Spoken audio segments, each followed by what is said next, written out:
राष्ट्रवादी Congress party जिंदाबाद। राष्ट्रवादी Congress party जिंदाबाद। शरद पवार तुम आगे बढ़ो, हम तुम्हारे साथ हैं। शरद पवार तुम आगे बढ़ो, हम तुम्हारे साथ हैं। आज राष्ट्रवादी कांग्रेस पार्टी का 24वां वर्धापन दिन मुकम्मल हो रहा है और 25 बरस में राष्ट्रवादी कांग्रेस पार्टी कदम रख रही है। आदरणीय शरद पवार साहब ने आज से 24 साल पहले देश के अंदर राष्ट्रवादी कांग्रेस पार्टी बुनियाद डाली और 24 बरस मुकम्मल हो रहे हैं और एक विचारधारा, एक सोच जो इस देश जब आज़ाद हुआ, हिंदुस्तान आज़ाद हुआ, तो एक सेकुलर मुल्क को घटना तैयार की गई। हर समाज, हर धर्म, हर जाति के लोगों को न्याय दिया गया और उस आधार के ऊपर शरद पवार साहब ने आज तक अपनी विचारधारा को साथ में लेते हुए यहाँ तक उन्होंने सफर मुकम्मल किया और राष्ट्रवादी कांग्रेस पार्टी की बुनियाद डाली और 25 बरस में हम लोग आज दाखिल हो रहे हैं। मैं आप तमाम ही लोगों को मुबारकबाद देता हूँ और मजम्मत करता हूँ कल की घटना की, जो आदरणीय शरद पवार साहब को जान से मारने की धमकी दी गई और दाभोलकर जैसा हश्र तुम्हारा भी किया जाएगा, तुमको भी मार दिया जाएगा, इस तरीके का धमकी देने वाला शख्स जो निकला है अमरावती का, वो भारतीय जनता पार्टी का सदस्य है, वर्कर है।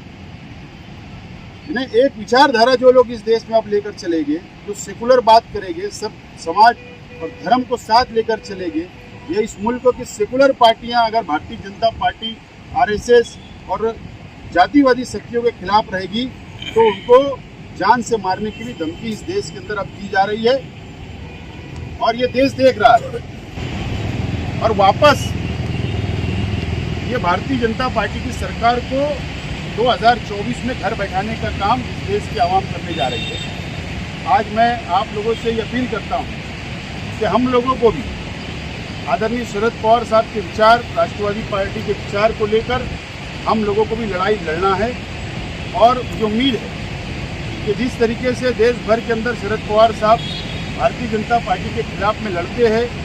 और आज तक अपनी विचारधारा के ऊपर 84 बरस की उम्र के अंदर भी वो एक डट कर मुकाबला करने का काम कर रहे हैं और हमको उनकी विचारधारा को आगे लेकर अभी शरद पवार साहब ने 2 दिन पहले स्टेटमेंट दिया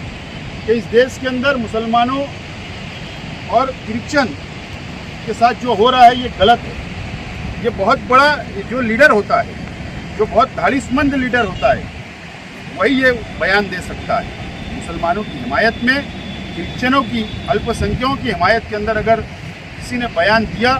शरद पवार साहब है। मैं ऐसा मानता हूँ आज देश की दूसरी सेकुलर पार्टियाँ भी ऐसे बयान देने के अंदर 10 दिन सोचती है, क्योंकि शरद पवार साहब ने वो बयान दिया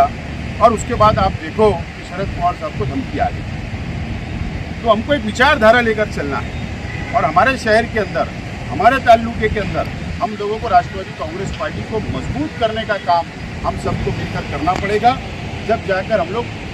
बोलते हैं ना कि कतरे कतरे से दरिया बनता है, तो हम लोग मालेगांव में मजबूत कर लो। इस तरीके से महाराष्ट्र के अंदर जब मजबूत होंगे तो मुझे उम्मीद है कि ये देश के अंदर एक अच्छा संदेश, एक मैसेज जाएगा और 2024 में भारतीय जनता पार्टी की हुकूमत खत्म होगी। ऐसे हालात आज बताए रहे, लेकिन उसको किस तरीके से डाइवर्ट किया जाए, टर्न दिया जाए। आपने देखा कि औरंगजेब के नाम पर अहमदनगर के अंदर दंगल हो गई, उसके बाद टीपू सुल्तान के फेसबुक के ऊपर सिर्फ स्टेटस रखने के ऊपर, मोबाइल पे स्टेटस रखने के लिए व्हाट्सएप पर, वहाँ पर कोल्हापुर में दंगल हो गई। उसके बाद आपने देखा कि संगमनेर के अंदर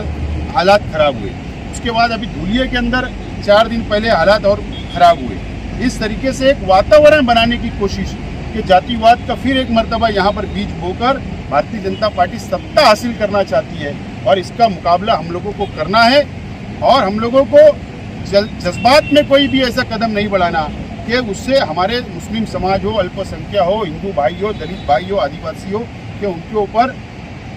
उन लोगों को मुसीबत में नहीं डालना और इस तरीके से हम लोगों को आगे चलना पड़ेगा। बहरहाल इस मौके के ऊपर मैं आप लोगों को बहुत बहुत मुबारकबाद पेश करता हूँ और आप लोग यहाँ पर अपना वक्त निकालकर भवन पर, राष्ट्रपति भवन पर पहुंचे, आपका शुक्रिया।